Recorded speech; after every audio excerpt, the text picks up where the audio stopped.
So game 3 goes to the road team and the defending champs. The two-time MVP, Shai Gilgeous-Alexander, has 26 points. He knocks down 4 threes and ultimately gets the victory 123-108 against the San Antonio Spurs as we sit on the floor of the Frostbank Center. Welcome in. Come and join us. It was a fiesta today, and then it got thwarted by OKC. Maria Taylor alongside a couple of Hall of Famers, Carmelo Anthony and Vince Carter, here with you. And I say that because that first quarter, it was lights out. It was a 15-0 run. Listen, the Spurs were having their way. OKC, they showed some veteran leadership. They showed they have a lot of depth, and they walked the Spurs right back down, and that made the difference in this game. Man, when you're talking about taking the test, and trying to figure out what that test is. It took a first quarter for Shai actually to figure out what was that test tonight coming into game 3. And he passed, and it seems like Shai is starting to become very, very comfortable against San Antonio defense. And they do not get rattled. Yeah, speaking of Shai. Too cool. That boy tired. Come on! Hey, my favorite thing is that they support you coming back out onto the court to join us here, Shai. They still here. They're still here. Hey, OKC fans, You right see there. them? There they go. Okay, He said Shai, go to dinner. I don't know if you can really hear me. Okay, but let's start with the 15-0 run. Then you guys walked your way back into this game. Walk me through what you guys learned throughout the beginning of the game that allowed you to have success throughout the rest of it. Yeah, we honestly just wanted to compete. Down 15-0 and nothing's gonna happen in the snap of fingers to get back into the game. You just gotta compete and try to fight your way back into it. That's what we singly focused on, and we were able to give ourselves a chance. But yeah, Caruso, J. Will, they came in and made a splash right away and really saved our group. They were good. They were special tonight. Talk about your bench. When you go out, when Chet goes out, your bench steps up time after time, and you can see the trust. The Lakers series, they double. You're willing to get off the ball immediately, understanding that they'll make the game easier for you in the second half. Please talk about your bench.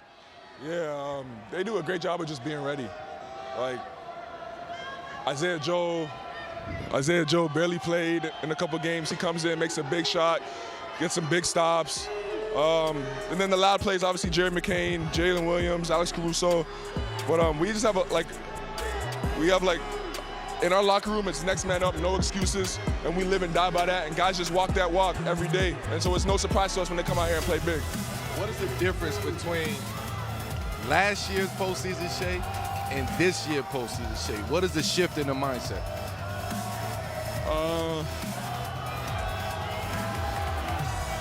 I've come to understand that this time of year, this late in the season, you can't force nothing.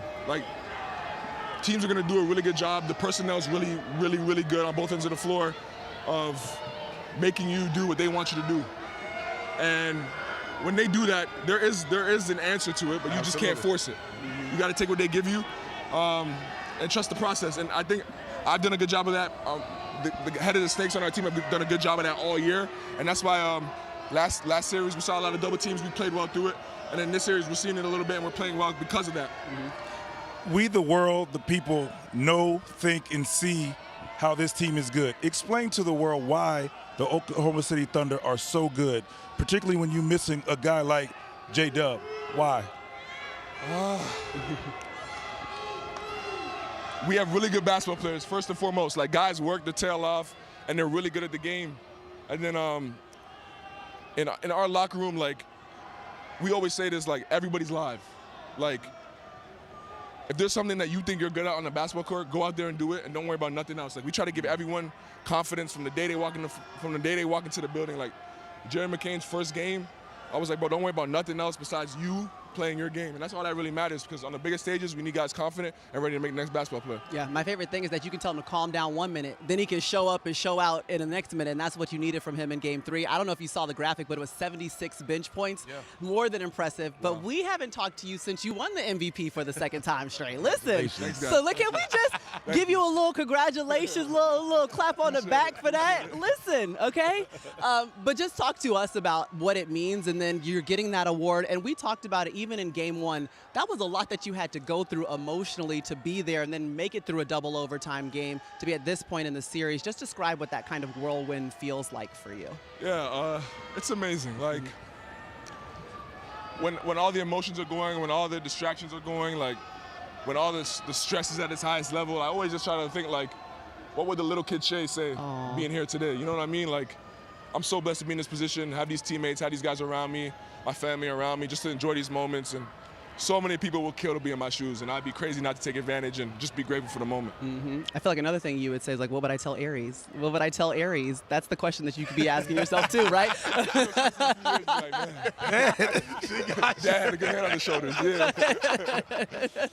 When you go back in that locker room and you stand in front of your team, or you talk to your team, or let's just say practice film the next day, what do you say to the team to prepare them for Game 4? Because you understand what happens, for Game 4, how the San Antonio will come out. Yeah. What do you say, or what will be said in that locker room?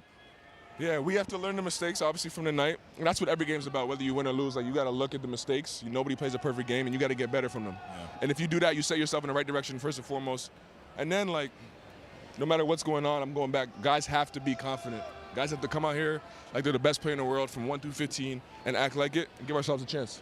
Let's give Jalen Williams some love today. I mean, he came out today and had an incredible game, 5 for 7 from the field, shot the ball extremely well today.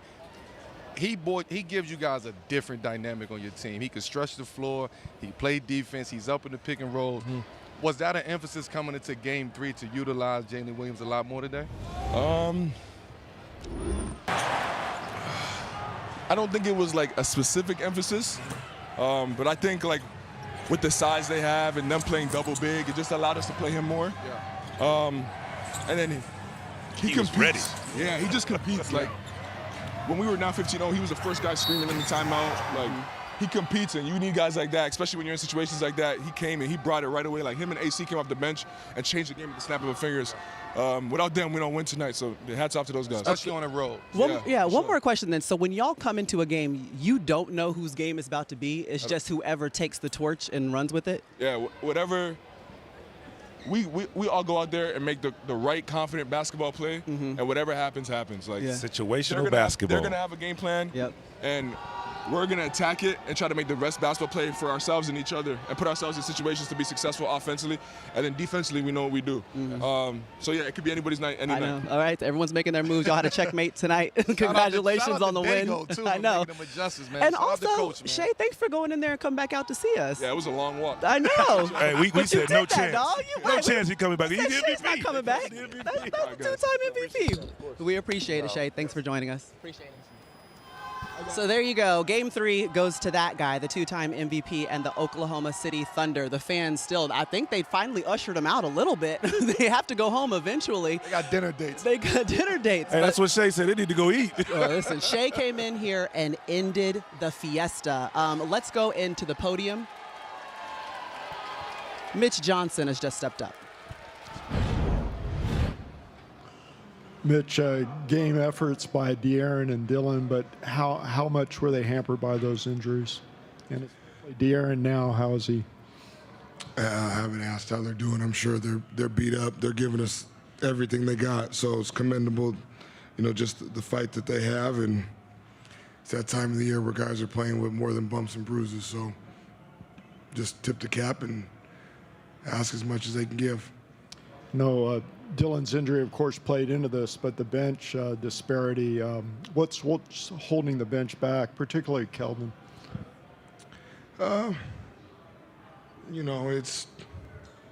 don't think one thing here or there. I think we were really sharp to start the game, and, obviously didn't sustain it, and that wasn't sustainable how we started, but I thought we played very fast. And I think that's something that tapered off as the game went along, and we have to find a way to do that. And part of that's on me to help the whole group, not just the bench, but to continue to play fast and get out and get some easy opportunities. And then obviously thought we could have done a much better job of crashing the glass tonight, making more concerted effort. There's a lot of misses to go get, and we didn't get enough of them. Coach Victor said last game that what you guys are getting from Shea or seeing from him isn't much different than just what he's capable of doing. I think he had a huge disparity in free throws between first and second half. Was it just him finding a rhythm? Was it something that changed on the defensive side for you guys? You're asking about Shea's free throws? Yeah. Yeah, I think probably half of them were from undisciplined. First off the floor, he got us out of position and took advantage of it. So I'll have to go back and look. I can't remember all how he got all 12 free throws, but I know a few of them were pretty good defense, it felt like, up until that point. And it's tough because he gets to spots and he makes tough shots, but you got to keep fighting.